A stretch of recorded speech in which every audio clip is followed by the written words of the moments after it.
Another round of primary debates recently took place where we saw things again heat up among the potential candidates.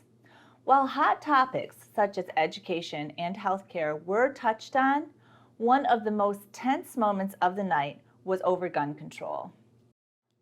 To discuss the controversial topics, the show welcomes back our favorite Congressman, Bewford Jackson. Hi, Molly. I appreciate you willing to discuss for your viewers this very important topic. Of course, you're always welcome. It's conversations like these that help the viewers see in between the lines of what is said by our nation's leaders.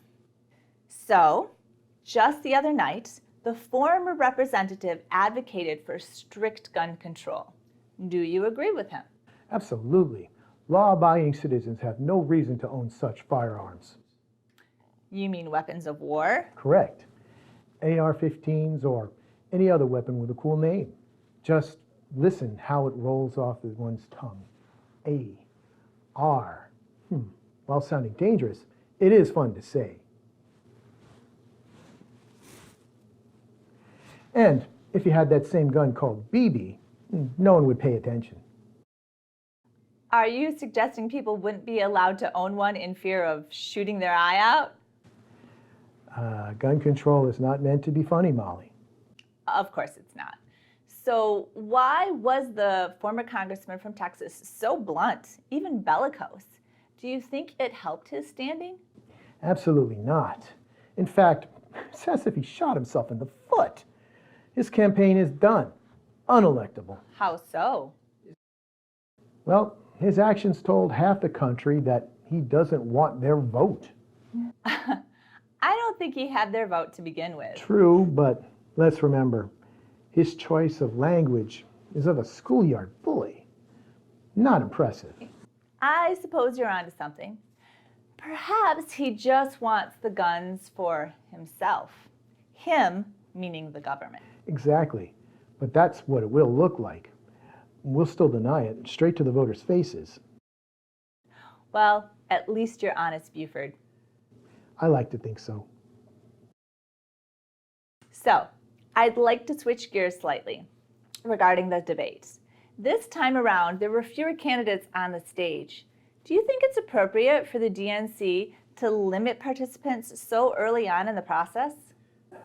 No, and frankly, it's one of the many stupid decisions that have been made. By cherry-picking polls, they are ultimately taking the choice away from the American voters. We saw it last time. All those people were proclaiming that they felt the burn. It wasn't until later that they actually understood what that exactly was. Would you care to elaborate? No.